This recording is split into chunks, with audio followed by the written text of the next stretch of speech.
करोगे।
बृहस्पतिवार व्रत कथा। प्राचीन काल में भारतवर्ष में एक बड़ा प्रतापी और दानी राजा राज्य करता था। वह प्रतिदिन नियम से मंदिर में भगवान का पूजन करने जाता था। वह ब्राह्मण और गुरु की सेवा करता था। उसके द्वार से कोई भी आचार कभी भी निराश होकर नहीं लौटता था। वह प्रत्येक बृहस्पतिवार को व्रत रखता एवं पूजन करता था। प्रतिदिन गरीबों की सहायता करता था, परंतु यह सब उसकी रानी को अच्छा नहीं लगता था। वह ना तो व्रत करती, ना भगवान की पूजा करती और ना किसी को भी एक भी पैसा दान में देती थी।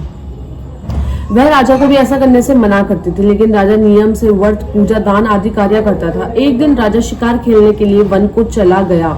महल में रानी और दासी थी। उस समय बृहस्पति देव साधु के रूप में महल के दरवाजे पर भिक्षा मांगने आए। साधु ने रानी से भिक्षा मांगी तो वह बोली, हे साधु महाराज, मैं इस दान पुण्य से परेशान हो गई हूँ। इस कार्य के लिए तो मेरे पति देव ही बहुत है। इस समय वह यहाँ नहीं है। मैं गृह कार्यों से समय नहीं मिल पाता, तो मैं सोचती हूँ कि इस धन के रहने से तो निर्धन ही अच्छा है। फिर ये सारा काम धाम तो नहीं करना पड़ेगा। इसलिए अब आप कोई ऐसा उपाय बताइए कि सारा धन नष्ट हो जाए और मैं आराम से रह सकूं। साधु वेशधारी बृहस्पति देव ने कहा, हे देवी, तुम ये क्या कह रही हो? भला धन और संतान से कोई दुखी होता है? हे देवी, इन दोनों को तो सभी चाहते हैं। पापी भी धन और पुत्र की इच्छा करते हैं। यदि तुम्हारे पास अधिक धन है तो उसका सदुपयोग करो। भूखे मनुष्य को भोजन करवाओ, वस्त्रहीनों को वस्त्र दो, प्याऊ लगवाओ, ब्राह्मणों को दान दो, धर्मशालाएं खुलवाओ, कुएं, तालाब, बाग बगीचे आदि बनवाओ तथा निर्धनों की कुंवारी कन्याओं का विवाह करवाओ। साथ ही यज्ञ आदि करो। इस प्रकार के कर्मों से तुम्हारा और तुम्हारे कुल का यश लोक परलोक में फैलेगा। तुम्हें स्वर्ग की प्राप्ति होगी। परंतु रानी पर साधु की बातों का कोई प्रभाव नहीं पड़ा। उसने कहा, हे साधु महाराज, मुझे ऐसा धन नहीं चाहिए जिसे मैं अन्य लोगों को दान देती रहूं तथा जिसे रखने और संभालने में ही मेरा सारा समय नष्ट हो जाए। साधु ने कहा, हे देवी, यदि तुम्हारी ऐसी ही इच्छा है तो जैसा मैं बताता हूँ वैसा ही करना। इससे तुम्हारी यह इच्छा पूरी हो जाएगी। तुम बृहस्पतिवार के दिन भगवान घर को गोबर से लीपना, अपने केशों को पीली मिट्टी से अच्छी तरह धोना, स्नान करना। राजा उस दिन हजामत करवाए मांस मंदिरा का सेवन करना और कपड़े धोबी के यहाँ धुलने डालना। इस प्रकार 7 बृहस्पतिवार तक करने से तुम्हारा ये सारा धन नष्ट हो जाएगा। यह कहकर साधु महाराज रूपी बृहस्पति देव वहां से चले गए। साधु ने जैसा कहा था, रानी ने 7 बृहस्पतिवार तक वैसा करने का निश्चय किया। साधु के कहे अनुसार कार्य करते हुए केवल 3 बृहस्पतिवार ही बीते थे कि बृहस्पति देव के कोप से उसकी सारी धन संपदा नष्ट हो गई। भोजन के लिए भी वो दोनों तरसने लगे तथा सांसारिक भोगों से दुखी रहने लगे।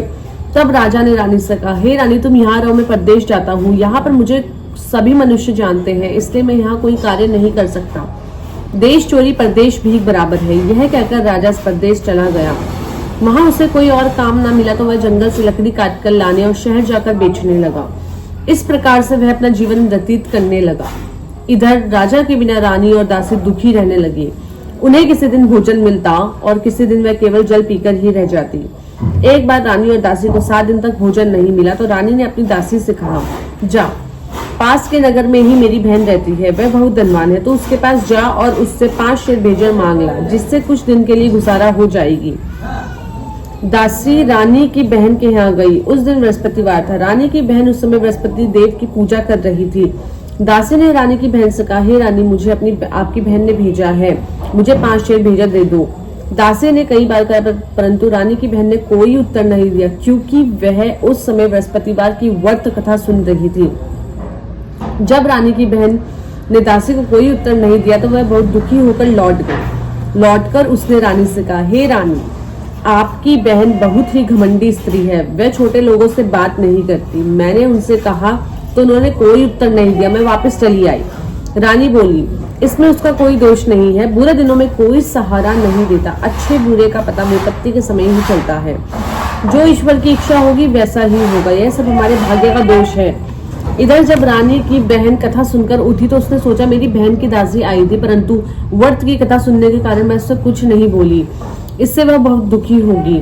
फिर भक्ति पूर्वक विष्णु भगवान का पूजन समाप्त कर अपनी बहन के घर गई और बोली, हे बहन, जब तुम्हारी दासी आई थी तब मैं बृहस्पतिवार की व्रत कथा कर रही थी। जब तक कथा होती है ना तो वहां से उठते हैं ना ही कुछ बोलते हैं, इसलिए मैं कुछ नहीं बोली। अब तुम बताओ, तुमने दासी क्यों भेजी थी? रानी बोली, बहन, मेरे घर अनाज नहीं है, तुम तो घर की दशा जानती ही हो, इसलिए मैंने दासी को तुम्हारे पास 5 शेर भेजर के लिए भेजा था। रानी की बहन ने कहा, बहन, बृहस्पति देव सबकी मनोकामनाएं पूर्ण करते हैं, फिर जाकर देखो, शायद तुम्हारे घर में अनाज रखा हो। यह सुनकर दासी ने घर के अंदर जाकर देखा तो वहां उसे 1 घड़ा भेजर से भरा हुआ मिला। उसे बहुत हैरानी हुई, क्योंकि वो पहले भी एक बर्तन देख चुकी थी। उसने बाहर आकर रानी को इस बारे में बताया। दासी ने अपनी रानी से कहा, हे रानी, देखो, वैसे भी अन्न के अभाव में तो हम रोज ही व्रत करते हैं, इनसे व्रत की विधि और कथा पूछकर हम भी व्रत किया करेंगे। दासी के ऐसा कहने पर रानी ने अपनी बहन से बृहस्पतिवार के व्रत के बारे में पूछा। उसकी बहन ने बताया, बृहस्पतिवार के व्रत में बृहस्पतिवार के दिन चने की दाल और मुनका से विष्णु भगवान की केले की जड़ में पूजन करना चाहिए और दीपक जलाना चाहिए, पीला भोजन करना चाहिए तथा कथा सुननी चाहिए। इस प्रकार करने से बृहस्पति देव प्रसन्न होकर अन्न, पुत्र, धन देते हैं तथा सारी मनोकामनाएं पूर्ण करते हैं। व्रत और पूजन की विधि बताकर रानी की बहन अपने घर लौट गई। रानी और दासी दोनों ने निश्चय किया कि बृहस्पति देव का पूजन जरूर करेंगे। 7 दिन पर बृहस्पतिवार के दिन उन्होंने व्रत रखा। वह गुड़साल में जाकर चना और गुड़ बिन लाई तथा इसे चने की दाल बनाकर उससे गुड़ की केले की जड़ में पूजन, विष्णु भगवान की पूजा की। अब पीला भोजन कहाँ से लाई, यह सोचकर दोनों बड़ी दुखी हुई, पर उनकी व्रत करने के कारण बृहस्पति देव प्रसन्न थे। अर्थात वह एक साधारण व्यक्ति के रूप में 2 थालों में पीला भोजन लेकर आए और दासी को देकर बोले, यह भोजन तुम्हारी और तुम्हारी रानी के लिए है, तुम दोनों इसी भोजन को करना। दासी भोजन पाकर बहुत प्रसन्न हुई और रानी के पास जाकर बोली, रानी जी, भोजन कर लो। रानी को भोजन के आने के विषय के बारे में कुछ नहीं पता था, इसलिए उसने कहा दासी से, जा तू ही भोजन कर, क्यों व्रत में मेरी हंसी उड़ा रही है। दासी बोली, एक व्यक्ति हम दोनों के लिए भोजन दे गया है, हम दोनों भोजन साथ साथ ही करेंगे। अब दोनों ने बृहस्पति देव को नमस्कार कर भोजन किया। उसके बाद वे दोनों प्रत्येक बृहस्पतिवार को बृहस्पति देव का व्रत और पूजन करने लगी। बृहस्पति देव की कृपा से उनके पास फिर से धन हो गया, परंतु रानी पहले की तरह आलस्य करने लगी। तब दासी ने कहा, देखो रानी, तुम्हें पहले भी इसी तरह आलस्य करती थी, अब तुम्हें धन को रखने में कष्ट होता था, इसी कारण से सारा धन नष्ट हो गया। अब बृहस्पति देव की कृपा से तुम्हारे पास फिर से धन आया है तो पुनः आलस्य होने लगी हो। बड़ी कठिनाइयों के बाद हमने धन पाया है, इसलिए तुम्हें दान पुण्य करना चाहिए, भूखे मनुष्यों को भोजन करवाना चाहिए तथा पाऊ लगवाने चाहिए, ब्राह्मणों और दीनहीनों को दान देना चाहिए, कुएं, तालाब, बाग बगीचे का निर्माण करना चाहिए, मंदिर पाठशालाएं बनवानी चाहिए, निर्धनों की कुंवारी कन्याओं का विवाह करवाना चाहिए और धन को शुभ कार्यों में खर्च करना चाहिए, जिससे तुम्हारे कुल का यश बढ़े और तुम्हें स्वर्ग की प्राप्ति हो और पितृ प्रसन्न हो। दासी की बात मानकर रानी इसी प्रकार सत्कार्य करने लगी। उसका यश चारों और फैलने लगा। उधर जब राजा प्रदेश गया तो वह वहां बहुत दुखी रहने लगा। वह प्रतिदिन जंगल में जाकर लकड़ियां बनकर लाता और उन्हें शहर जाकर बेच आता है। इसी प्रकार वह अपने दुखी जीवन को बड़ी कठिनाइयों से व्यतीत करता था।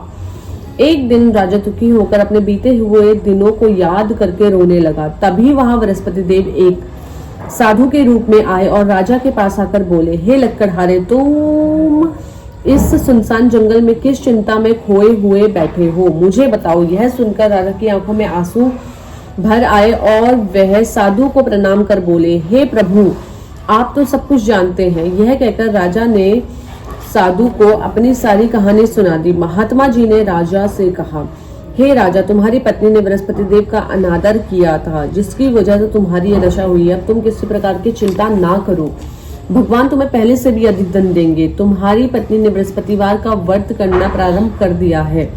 अब तुम भी बृहस्पतिवार का व्रत किया करो और चने की दाल व गुड़ को जल के लोटे में डालकर केले की जड़ में पूजन करो। पूजन करने के बाद बृहस्पतिवार की कथा कहो या सुनो। बृहस्पति भगवान तुम्हारी सारी मनोकामनाएं पूर्ण करेंगे। साधु की बात को सुनकर राजा बोले, हे प्रभु, लकड़ी बेचने में मुझे इतना पैसा नहीं मिलता जिससे मैं भोजन के उपरांत कुछ बचा सकूं। रात को मैंने सपने में अपनी रानी को व्याकुल देखा है। मेरे पास कोई ऐसा भी नहीं जिससे मैं उसका समाचार जान सकूं। फिर बृहस्पति देव की क्या कथा कहूं, यह भी मुझे मालूम नहीं। साधु ने कहा, हे राजा, तुम किसी प्रकार की चिंता मत करो। बृहस्पतिवार के दिन तुम रोज की ही तरह लकड़ियां लेकर शहर जाओ। तुम्हें रोज से दुगना धन मिलेगा, जिससे तुम अच्छी तरह भोजन कर सकोगे तथा उससे बृहस्पति देव की पूजा का सामान भी आ जाएगा। बृहस्पति देव की कथा इस प्रकार है। बृहस्पति देव की कथा। प्राचीन काल में एक बहुत ही गरीब ब्राह्मण रहता था। उसकी कोई संतान नहीं थी। वह नित्य पूजा पाठ करता था, लेकिन उसकी स्त्री बहुत मलिन स्वभाव की थी। वह ना तो स्नान करती थी, ना किसी देवी देवता का पूजन करती थी। वह सुबह उठते ही सबसे पहले भोजन करती, बाद में ही कोई अन्य कार्य करती थी। इससे वह ब्राह्मण बहुत दुखी रहता था। वह पत्नी को बहुत समझाता, पर वह कुछ नहीं सुनती थी। भगवान की कृपा से ब्राह्मण की पत्नी के एक कन्या उत्पन्न हुई। बड़ी होने पर वह कन्या नित्य प्रातः स्नान करके भगवान विष्णु की पूजा करती और बृहस्पतिवार का व्रत करती थी। पूजन समाप्त कर विद्यालय जाती तो अपनी मुट्ठी में जौ भरकर ले जाती और विद्यालय के मार्ग में डालती जाती। वह सारे जौ सोने के हो जाते तो विद्यालय से लौटते समय उन्हें बिनकर घर ले आती। एक दिन वह बालिका उस सोने को जौ को सूप में फटककर साफ कर रही थी। तभी उसके पिता ने कहा, बेटी, सोने की जौ फटकने के लिए सूप भी सोने का होना चाहिए। अगले दिन बृहस्पतिवार था। उस बालिका ने व्रत रखा और बृहस्पति देव से प्रार्थना की, हे प्रभु, यदि मैंने सच्चे मन से आपकी पूजा की है तो मुझे सोने का सूप दे दो। बृहस्पति देव ने उसकी प्रार्थना को स्वीकार कर लिया। प्रतिदिन की तरह वह बालिका जौ फैलाती हुई विद्यालय चली गई। विद्यालय से लौटकर जौ बिनते समय उसे बृहस्पति देव की कृपा से सोने का सूप मिल गया। उसे घर लाकर वह उससे जौ साफ करने लगी, परंतु उसकी माँ उसी तरह मलिनता से ही रहती।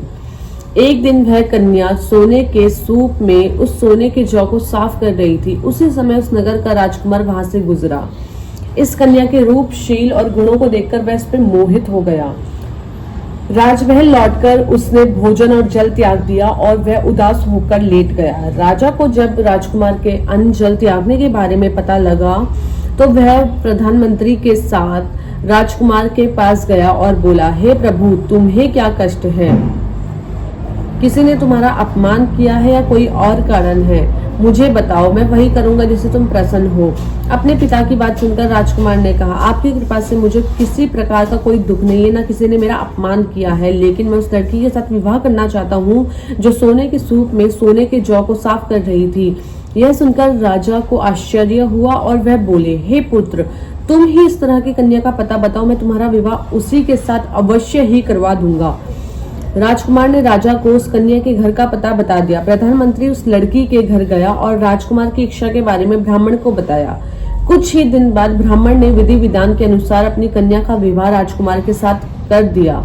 कन्या के घर से जाते ही ब्राह्मण पहले की ही तरह गरीब हो गया। अब भोजन के लिए भी अन्न बड़ी कठिनाइयों से मिल पाता था। एक दिन दुखी होकर ब्राह्मण अपनी पुत्री से मिलने गया। कन्या ने पिता का दुखी देखा और अपनी माँ का हाल पूछा। ब्राह्मण ने सारा हाल बताया।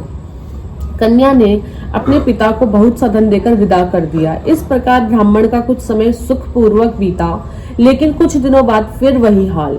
ब्राह्मण फिर अपनी कन्या के यहाँ गया और सारा हाल बताया तो उसने कहा, हे पुत्री, आप माता जी को यहाँ लिवा लाइए। मैं उन्हें ऐसी विधि बताऊंगी जिससे हमेशा के लिए आपकी गरीबी दूर हो जाएगी। ब्राह्मण घर गया और पत्नी को साथ लेकर अपनी पुत्री के पास पहुंचा तो पुत्री ने अपनी माँ को समझाते हुए कहा, हे माँ, तुम प्रातःकाल उठकर सबसे पहले स्नान आदि करके विष्णु भगवान का पूजन किया करो तो तुम्हारे घर की सारी दरिद्रता दूर हो जाएगी। लेकिन उसकी माँ ने उसकी बात नहीं मानी। वह प्रातःकाल उठकर अपनी पुत्री की जूठन खा लेती थी। एक दिन उसकी पुत्री को बड़ा ही गुस्सा आया और रात में उसने एक कोठरी से सारा सामान निकालकर अपनी माँ को उसमें बंद कर दिया। प्रातःकाल उसे निकाल कर और स्नान आदि करा के पूजा पाठ करवाया तो उस ब्राह्मणी की बुद्धि ठीक हो गई। अब वह नियम से पूजा पाठ करती और प्रत्येक बृहस्पतिवार को व्रत रखती। इस व्रत के प्रभाव से ब्राह्मण और ब्राह्मणी भी बहुत धनवान और सुखी हो गए तथा बृहस्पति देवता के प्रभाव से इस लोक का सुख भोगकर वे दोनों स्वर्ग को गए। इस तरह कथा कहकर साधु देवता वहां से अंतर्ध्यान हो गए। धीरे धीरे समय बीतने पर फिर बृहस्पतिवार का दिन आया। राजा जंगल से लकड़ी काट कर उन्हें शहर में बेचने गया। उस दिन उसे बाकी दिनों से अधिक धन मिला। राजा ने चना, गुड़ और आदि लाकर बृहस्पतिवार का व्रत किया। उस दिन से उसके सारे कलेश दूर हो गए। अब अगले बृहस्पतिवार को वह व्रत करना भूल गया। इस वजह से बृहस्पति देव के नाराज हो जाने के कारण उसे बहुत कष्ट झेलना पड़ा। उस दिन उस नगर के राजा ने एक विशाल यज्ञ का आयोजन किया और उसने अपने पूरे राज्य में घोषणा करवा दी कि कोई भी व्यक्ति अपने घर में भोजन ना बनाएगा, ना ही आग जलाएगा। सभी लोग मेरे यहाँ आकर भोजन करेंगे। जो इस आज्ञा का पालन नहीं करेगा उसे फांसी की सजा दी जाएगी। राजा के आदेश के अनुसार राज्य के सभी निवासी राजा के भोज में सम्मिलित हुए, पर लकड़हारा थोड़ी देर से पहुंचा, इसलिए राजा उसे अपने साथ महल ले गया। जब राजा लकड़हारे को भोजन करा रहा था तो रानी की दृष्टि उस घुंटी पर गई जहां उसका हार लटका हुआ था। वहां उसे हार नहीं दिखाई दिया। रानी ने सोचा, अवश्य ही ये हार लकड़हारे ने चुरा लिया है। उसने उसी समय सैनिक बुलवाकर उस लकड़हारे को बंदीगृह में डलवा दिया। जब लकड़हारा बंदीगृह में गया तो दुखी होकर सोचने लगा कि ना जाने किस जन्म में मैंने पाप किया था जो मुझे यह दुख मिला है, और उसी साधु को याद करने लगा जो उसे जंगल में मिले थे। उसी समय बृहस्पति देव साधु के रूप में प्रकट हुए और उसकी दशा को देखकर बोले, हे राजा, तूने बृहस्पति देव का व्रत नहीं किया इसलिए तुझे दुख मिला है। अब तू चिंता मत कर। अगले बृहस्पतिवार के दिन तुझे इस बंदीगृह के दरवाजे पर 4 पैसे पड़े मिलेंगे। उनसे तू बृहस्पति देव का व्रत और पूजन करना तो तेरे सारे कष्ट दूर हो जाएंगे। अगले बृहस्पतिवार के दिन उसे बंदीगृह के द्वार पर 4 पैसे पड़े मिले। राजा ने पूजा का सामान मंगवाया और कथा कहकर प्रसाद बांटा। उसी रात बृहस्पति देव ने उस नगर के राजा को स्वप्न में कहा, हे राजा, तूने जिस व्यक्ति को बंदीगृह में बंद कर रखा है वह निर्दोष है। वह एक अन्य नगर का राजा है, उसे छोड़ दे। रानी का हार उसी घुंटी पर लटका हुआ है। अगर तू उसे नहीं छोड़ेगा तो तेरे सारा राज्य नष्ट कर दूंगा। प्रातःकाल उठकर राजा ने घुंटी पर हार को टंगा हुआ देखा तो उसने लकड़हारे को बुलाकर क्षमा मांगी और राजा के योग्य सुंदर वस्त्र आभूषण देकर उसे विदा किया। इधर एक दिन रानी और दासी सोचने लगी, ना जाने राजा किस हाल में होंगे, उनका कुछ पता नहीं है। उन्होंने बृहस्पति देव से प्रार्थना की और भगवान ने रात में राजा को स्वप्न में दर्शन देकर कहा, हे राजा, उठ, तेरी रानी तुझे याद कर रही है, अब तू अपने देश को लौट जा। राजा प्रातःकाल उठकर सोचने लगा कि स्त्री जाति तो खाने और पहनने की साथी होती है, पर भगवान की आज्ञा को मानकर वह अपने नगर को चलने लगा। राजा जब नगर के पास पहुंचा तो उसे बहुत आश्चर्य हुआ। नगर में पहले से भी अधिक बाग, तालाब, कुएं, बहुत सी धर्मशालाएं और मंदिर आदि बने हुए थे। राजा ने पूछा कि ये बाग और धर्मशालाएं किसके हैं? तब नगर के सभी निवासियों ने कहा, यह सब रानी और दासी ने बनवाए हैं। यह सुनकर राजा को आश्चर्य और गुस्सा भी आया। जब रानी ने यह सुना कि राजा आ रहे हैं तो अपनी दासी से बोली, देख, राजा हमें बहुत बुरी दशा में छोड़ गए थे। वह हमारी ऐसी दशा देखकर कहीं लौट न जाए, इसलिए तू दरवाजे पर जाकर खड़ी हो जा। रानी के आदेश पर दासी दरवाजे पर खड़ी हो गई। जब राजा आए तो उन्हें महल लिवा लाई। तब राजा ने क्रोध में रानी से पूछा, बताओ यह धन तुम्हें कैसे मिला है? तब रानी ने उसे बताया कि हमें सारा धन बृहस्पति देव का व्रत करने के कारण प्राप्त हुआ है। अब राजा ने निश्चय किया कि 7 दिन बाद तो सभी बृहस्पति देव की पूजा करते हैं, पर मैं रोज दिन में 3 बार कथा कहा करूंगा और रोज व्रत करूंगा। अब हर समय राजा के दुपट्टे में चने की दाल बंधी रहती और वह दिन में 3 बार कथा कहता है। एक दिन राजा ने सोचा कि मैं अपनी बहन के यहाँ हो आऊं। यह सोचकर राजा घोड़े में सवार होकर अपनी बहन के यहाँ चल दिया। मार्ग में उसे कुछ आदमी एक मूर्ता को लेकर जाते हुए दिखाई दिए। राजा ने उन्हें रोककर कहा, अरे भैया, मुझसे बृहस्पति भगवान की कथा सुन लो। वह बोले, लो, हमारा तो आदमी मर गया है और इसे अपनी कथा की पड़ी है। लेकिन कुछ व्यक्तियों ने कहा, अच्छा कहो, हम तुम्हारी कथा को सुनेंगे। राजा ने चने की दाल निकाली और कथा कहनी शुरू कर दी। कथा के आदि होते ही मुर्दा हिलने लगा और जैसे ही समाप्त हुई वैसे ही राम राम कहते हुए वह उठकर खड़ा हो गया। राजा वहां से आगे बढ़ा। चलते चलते शाम हो गई। आगे मार्ग में उसे एक किसान खेत में हल चलाता हुआ दिखाई दिया। राजा ने उससे कहा, हे भैया, तो मुझसे बृहस्पति भगवान की कथा सुन लो। किसान बोला, जितनी देर में मैं तेरी कथा सुनूंगा उतनी देर में तो 4 घेरा जोत लूंगा। जा, अपनी कथा किसी और को सुनाना। राजा आगे चलने लगा। राजा के वहां से जाते ही किसान के बैल पछाड़ खाकर गिर गए और किसान के पेट में बहुत तेज दर्द होने लगा।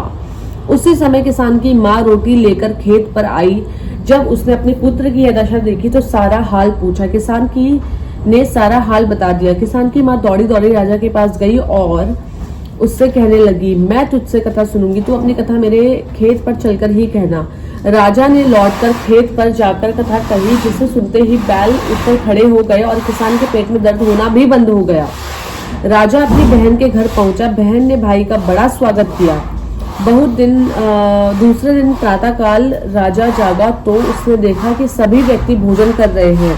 राजा ने अपनी बहन से पूछा, क्या कोई ऐसा व्यक्ति नहीं जिसने भोजन न किया हो और जो मेरी बृहस्पतिवार की कथा सुन ले। बहन ने कहा, हे भैया, यहाँ के लोग पहले भोजन करते, बाद में कोई अन्य कार्य करते हैं। फिर भी यदि पड़ोस में कोई ऐसा व्यक्ति है तो मैं देख आता हूँ।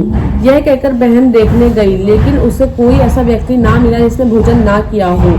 फिर वह पड़ोस के एक कुम्हार के घर गई, जिसका लड़का बहुत बीमार था। इस कारण उसके यहाँ 3 दिन से किसी ने भोजन नहीं किया था। रानी ने उस कुम्हार से अपनी भाई की कथा सुनने के लिए कहा तो वह तैयार हो गया। राजा ने उसके घर जाकर बृहस्पतिवार की कथा कही, जिसे सुनकर उसका लड़का ठीक हो गया। अब तो सभी लोग राजा की प्रशंसा करने लगे थे। एक दिन राजा अपनी बहन से बोला, हे बहन, अब मैं अपने घर चलूंगा, तुम भी तैयार होकर चलो। राजा की बहन ने अपनी सास से भाई के यहाँ जाने की अनुमति मांगी तो सास ने कहा, चली जा, पर अपने लड़कों को साथ लेकर मत जाना, क्योंकि तेरे भाई की कोई संतान नहीं है। बहन ने अपने भाई से कहा, हे भैया, मैं तो चलूंगी, लेकिन कोई बच्चा नहीं जाएगा। तो राजा बोला, जब कोई बच्चा ही नहीं चलेगा तो तुम चलकर क्या करोगी। दुखी मन से राजा अपने घर लौट आया। घर आकर राजा ने अपनी रानी से कहा, हम निसंतान हैं, इसलिए सब हमसे परहेज करते हैं। वह भोजन आदि किए बिना ही सैया पर लेट गया। रानी ने कहा, हे प्रभु, बृहस्पति देव ने हमें सब कुछ दिया, अंत में वे संतान भी अवश्य देंगे। उसी रात बृहस्पति देव ने राजा को स्वप्न में संतान प्राप्त करने का आशीर्वाद दिया। रानी गर्भवती हुई और 9वें महीने में उसे एक सुंदर पुत्र को जन्म दिया।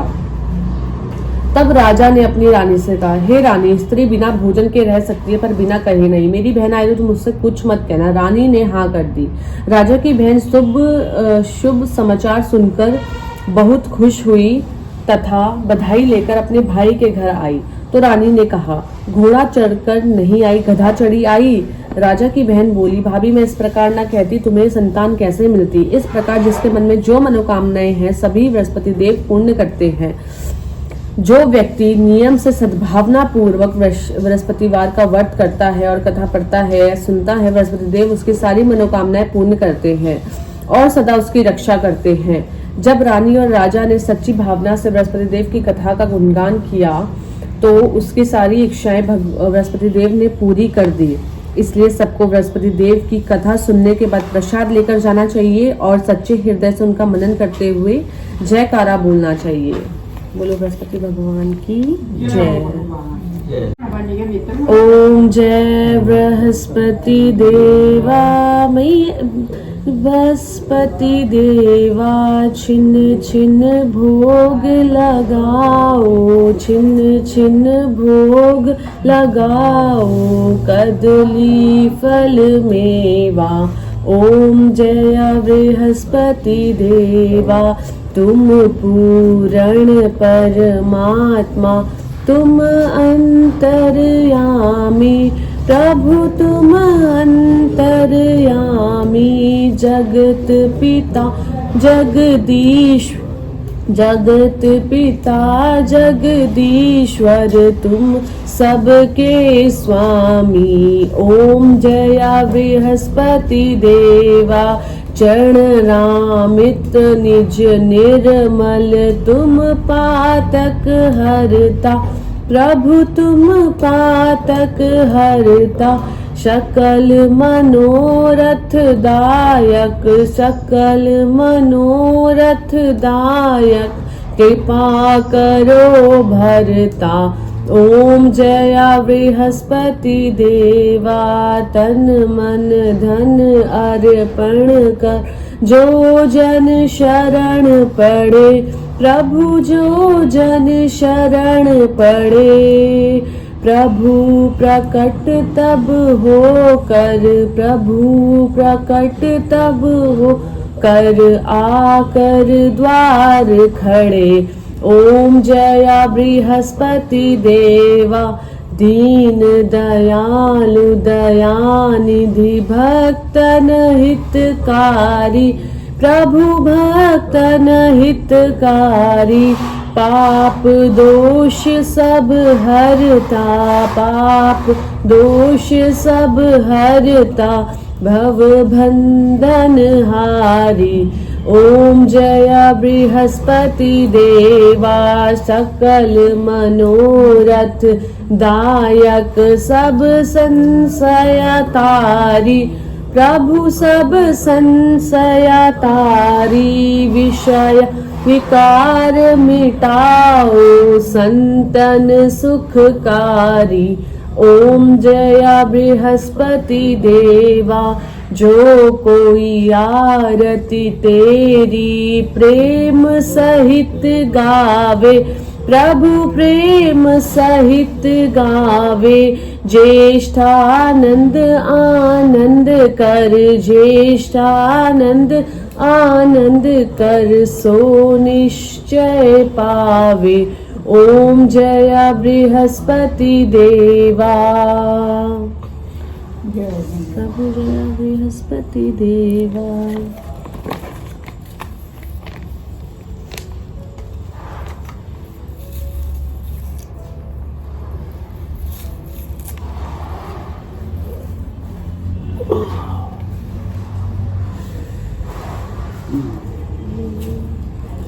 उससे निकाल के लगा देगा पूजा करने में, तो उसको खानी बात है, इसलिए निकाल के लगा।